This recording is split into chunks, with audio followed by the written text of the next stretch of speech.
Most people think success requires iron willpower. They're wrong. Your environment is actually pulling the strings of every habit you have. Today, we stop fighting your surroundings and start designing them. It's time to make your best life the path of least resistance. Part 2. Applying the Framework. Chapter 4. Making Cues More Obvious. Habits can form from cues you aren't even aware of. You are taking in information even when you don't realize it. In the world of habits, this means you are reacting to cues and forming habits often without your knowledge. To be able to form a good habit or break a bad one, you must start with awareness of the habit and the cues that create them. Therefore, you need to find ways to make your cues and habits obvious. New section: The Habit Scorecard. Making a list of your daily activities helps bring your habits out of the unconscious to the surface. A habit scorecard is one way to keep track of the things you do regularly. Create a list of all the actions you make on a daily basis so your habits are brought into view. Your scorecard might include the following list: 1. Wake up. 2. Get out of bed. 3. Use the bathroom. 4. Brush teeth. 5. Make coffee. 6. Etc. Once you've filled out your scorecard, determine which habits serve you, hurt you, or neither in the long run. All habits are formed to address some issue or problem in your life, and only you can be the judge of which ones cast votes for the person you want to be. There should be no judgments or criticisms about any particular habit. You are simply mapping the ones that serve you and the ones that don't. One way to determine which habits serve you is to think of their net outcomes. If a habit will compound into a behavior that fits your identity, it is effective. If a habit will compound into a behavior that betrays your identity, it is ineffective. Place a plus sign next to effective habits, a minus sign next to ineffective habits, and an equal sign next to neutral habits. These steps not only expose your current habits but also see the cues that trigger them. New section: Forming New Habits. There are 2 effective methods that can help you implement better habits into your life using the Habit Scorecard: implementation intention and habit stacking. Implementation intention. Implementation intention simply means making an advanced plan for what you will do and when you will do it. Research shows that scheduling an action or activity increases the likelihood that it will get done. Therefore, the 2 most common cues are time and place. Implementation intention harnesses the power of both for your benefit. The formula is simple: when X occurs, I will do Y. Or, at X time, I will do Y. Trying to create a new behavior arbitrarily requires too much effort. You have to remember what you want to do and become motivated to do it. For instance, you may say, I will exercise more each day, and leave it at that. But what sort of exercise will you do? When will it happen? For how long will you do it? When faced with these questions, it is easy to become overwhelmed or indecisive. When you experience these feelings, you are more likely to lose motivation. Be as specific as possible to help you stay on track. Rather than saying, I will exercise more each day, describe in detail what that means. Even stating, I will walk each day is too vague. Keep narrowing the action down until it's clear. Change the statement to, I will walk for 20 minutes around my block/office building/park at 2 p.m. When 2 p.m. arrives, your brain will be triggered for the action. Specificity removes the need for inspiration or motivation to kick in. All the decisions have already been made. You just need to perform the intended action. The point of implementation intention is to address the first law of behavior change. When you make time and place obvious, you are training your brain to create an association with those cues. After enough time, the actions will become automatic, thereby forming a new habit. Some habits are not meant to be daily habits. For desired behavior changes that occur infrequently, try setting the first day of each week, month, or year as your cue. The first day of these time markers tend to feel like a blank slate and inspire optimism, which may help motivate you to act. Habit stacking. Habit stacking exploits the phenomenon of accumulating behaviors known as the Diderot Effect to help create new habits. This effect describes the tendency for one major purchase to lead to another and another. Behaviors follow a similar tendency because no behavior exists in a vacuum. One action triggers another, and so on. Understanding this fact helps you use current habits to build new ones. The Diderot Effect. The Diderot Effect was named after French philosopher Denis Diderot, who lived in poverty. One day, Diderot came into a large sum of money after selling his immense library of books. After using the money for some essentials, like paying for his daughter's wedding, Diderot bought a silk robe. The robe stood out among his shabby home, so he started purchasing other fine items to match, which led to more fine purchases until his money was gone. Rather than planning a new time and location for a new habit, habit stacking links a new behavior to a current one. The reward of the current habit becomes the cue for the new behavior. The formula is, after I do X, I will do Y. Using the walking example, rather than using 2 p.m. as the cue, you might use lunch as the cue. After I finish lunch, I will walk around the block for 20 minutes. You're still creating a plan for future action, but this time you're linking the new behavior with an obvious behavior. Habit stacking can also work with routines. Say you have a nightly routine as follows. You finish dinner, wash the dishes, wipe down the counters, and set the coffee maker for the morning. If your desired identity is someone who eats healthier foods, you might implement a habit that supports that identity. Your routine might become, you finish dinner, wash the dishes, wipe down the counters, place a bowl, spoon, and box of cereal next to the coffee maker, and set the coffee maker for the morning.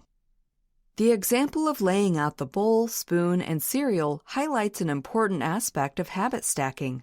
The cues you wish to create must make sense for the habit to be triggered and the follow-through to be successful. You must take into account which habits fit into which routines and when. If you lay out your bowl and spoon before you wipe down the counters, you'll be forced to move them, which may become an annoyance and hinder the action. If you decide to walk for 20 minutes after you finish lunch but only have a 30-minute lunch break, you'll never successfully perform the behavior and the habit will not form. If you want to start a daily habit but pair it with an infrequent habit, you will not create a proper cue for the behavior. As with implementation intention, make the behavior you will stack and the behavior upon which it will be stacked as specific as possible to create the highest level of success. Write more and eat healthy are goals with ambiguous systems. Likewise, before dinner is an ambiguous cue. Instead, say, after changing out of my work clothes, I will write for 30 minutes. This attention to detail makes the cue and plan for action obvious. New section. Habits and your environment. The way your environment is designed and utilized has a major impact on your behaviors. We are constantly influenced by environmental factors without realizing it. For instance, when we walk into a quiet room, like a church, we automatically whisper. Environment shapes behavior, which makes habits more dependent on context than we know. The previous example of setting out items for cereal signifies another important aspect in behavior change, the power of sight. Of the nearly 11 million receptors in the body, sight uses 90% of them. Therefore, visual cues are the biggest instigators for action.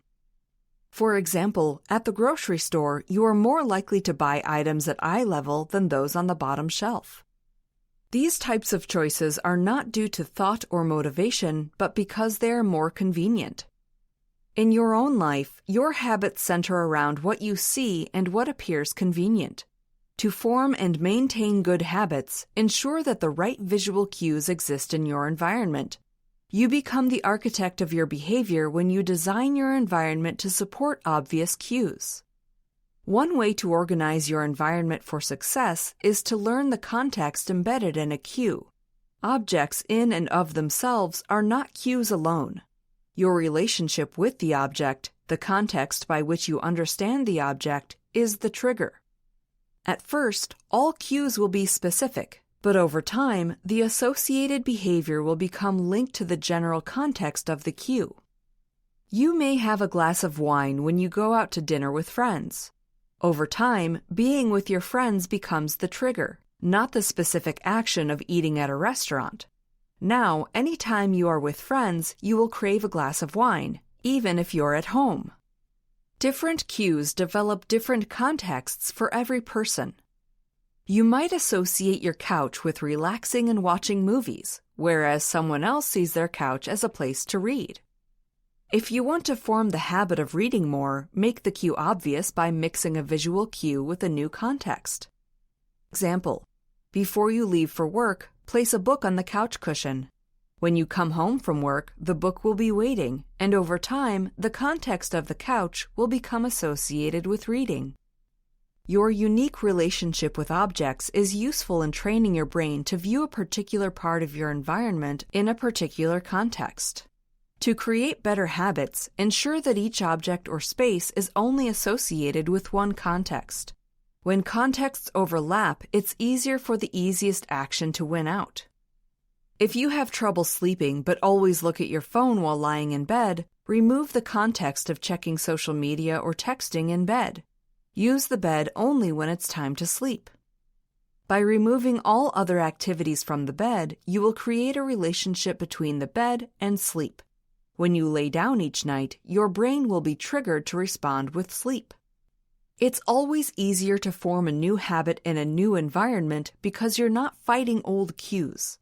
However, if you are not able to change environments, redefine or rearrange yours to create different associations.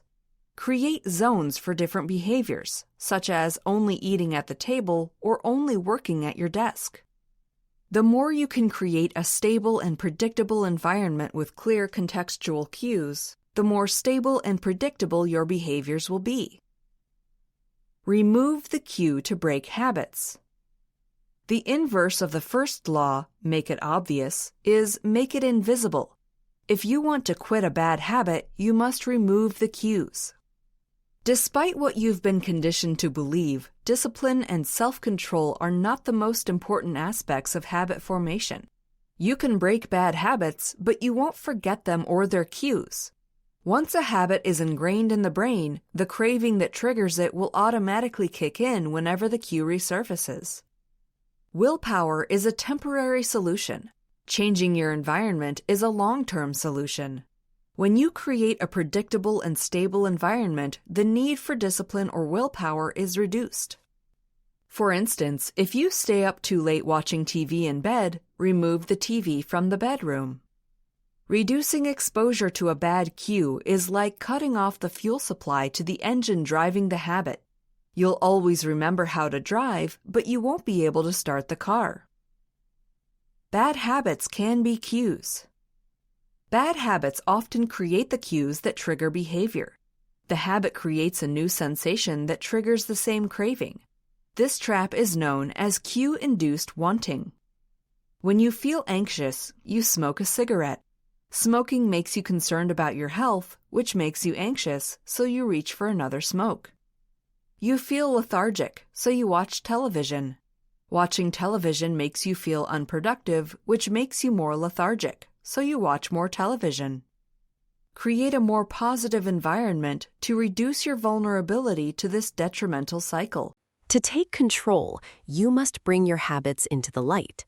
By designing your environment and stacking your routines, you make the right choice, the obvious choice. But how do you stay motivated when the work gets tough? In the next chapter, we hack the science of craving and reveal how to use dopamine to make any habit feel irresistible. Subscribe to follow this masterclass. Like if this helped you, and comment, what habit are you stacking today? The deep dive continues right here.